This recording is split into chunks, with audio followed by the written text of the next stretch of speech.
What's up, everybody? I wanted to do a follow-up video on my earlier multi-formation, stacked formation, defending and attacking system, where you defend in one formation, and then once you win the ball back, you quickly switch to another formation, and you attack in a different setup. Now, for me, defensively, it's a 5-2-3. In the attack, it is the 3-5-2. Make sure whatever 2 or 3 formations you have make sense. Make sure you know where the players are switching to in each setup. For instance, Chouameni in a 5-back goes from center back to a 3-5-2. He goes to CDM. In my 4-4-1-1, he is also a CDM, right? So just make sure you're aware when you're transitioning where your players are going. Now, I also like the 5-2-3 into the 3-5-2 because when I win the ball defensively, I quickly play it to one of my wingers in the 5-2-3, quickly press my D-pad to my attacking formation, which is my 3-5-2, and I know that as my wingers get the ball, Zaccagni on the left side goes into Cam. So, for instance, when I give him the ball as an outlet pass, I will run towards the center so that Udogie, who is my left back in the 5-2-3, can run up and take his position as a winger, and Zaccagni will be transitioning with the ball towards his spot as Cam. And next thing you know, I'll have numbers shooting up, and I'll have so many passing options, the opponent will be overwhelmed, they won't know who to mark, and it will create chances before they can get players all stacked up behind the ball. That's the biggest thing that this helps. You're trying to beat down those opponents that stack all these players behind the ball and try to counterattack you. So you are in the best positions defensively, right, to have the strongest defense, and you are in the best position to score goals in the attack, having the most players forward. You cannot lose having a setup like this. Utilize it. That way you're not getting 10, 15, 20 shots, but then your opponent comes down with 1 or 2 shots, outnumbers you, right, in their counterattack, and then they score that 1 goal and sit back the rest of the game. This will counter that because you will have numbers shooting back, and then you'll have numbers shooting forward. Now, in the background, I provided a ton of different examples, transitioning into the attack as well as transitioning into the defense. The biggest thing on transitioning into the attack is, like I said earlier, you need to make sure you're familiar with where your players are going to transition into. The more you know that, the better you can look for passing options, right? The better you know kind of which player has the ball, where you want to go with them to get them in the right position for the transition formation, right? So if you're a 5-back, knowing which player has the ball and where he goes in the 3-5-2. For you, whatever formations it is, just make sure you're familiar with where the players are defensively and where they're going to transition to in the attack, right? Because in the player with the ball, that becomes your responsibility to get that player towards his normal formation position in the new formation. The reason you want to do that is because you'll have players shooting up into the positions they transition into. You don't want a player shooting up, next to you or clogging up your space, all because you weren't familiar with the player who got the ball and where to go with them. Now, defensively, all you need to do defensively is, first and foremost, when it's in the attack, right? When it's in the attacking zone, it's not dangerous to you.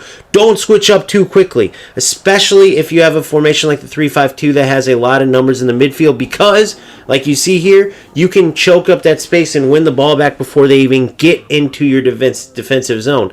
Now, I would say as they approach the midfield, that's a good time to start transitioning into that defensive shape, because it just takes a few seconds for your players to get into their new positions. Again, whether it's offense to defense or defense to offense. Now, here it is slowed down. Once you make that transition, right? Once you go, oh crap, we got to defend and go from the 3-back, for instance, for me, into the 5-back, you contain for those few seconds. And you see here, this is slowed down. All I did was give the attacker some space because I only had 3 players back. I didn't dive in at all. And then you're going to see Udogie start shooting back, and then you're going to see Chouameni shoot back in the middle screen of the screen there from CDM to center back.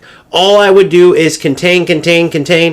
Now, opponent might cough up the ball like they did there, or they might hold it and continue to attack. Every once in a while, you're going to have to defend in your attacking formation. It's going to happen.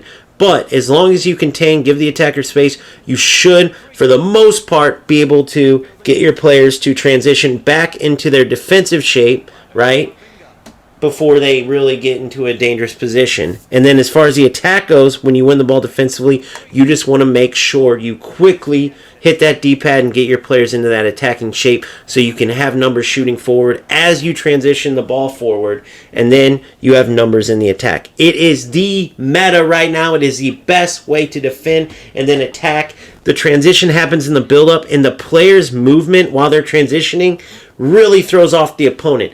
Use this multi-formation setup. Again, I use 5-2-3 into the 3-5-2 offensively with the 4-4-1-1 as like that neutral formation, because remember, you can switch to that too. You don't have to go from one extreme to the other.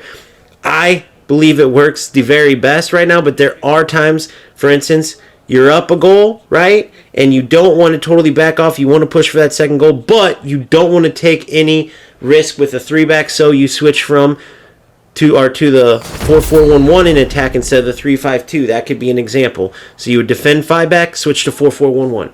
You get what I'm saying? Or maybe you want to push for another goal, but you don't want to defend in a 3-back, so you attack 3-5-2, but then defensively you don't go all the way to 5-back, you go 4-4-1-1.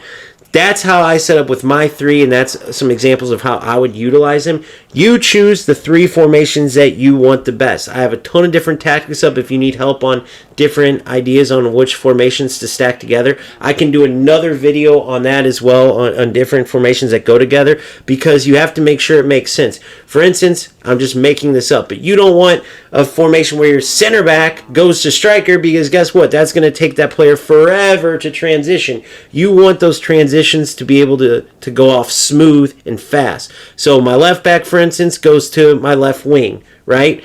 My CDM goes to my center back, or center back to CDM. Those transitions are quick. They're next to each other, so it doesn't take forever. That's what I mean. You need to make sure you choose formations where the transitions are smooth, and that will help you defend the best and attack the best while doing these transitions into one or the other formation. So that's all I have for you. Just want to show you some tips. Get out there, start grinding it out, keep improving, keep having fun, and I will see you on the next one. Peace.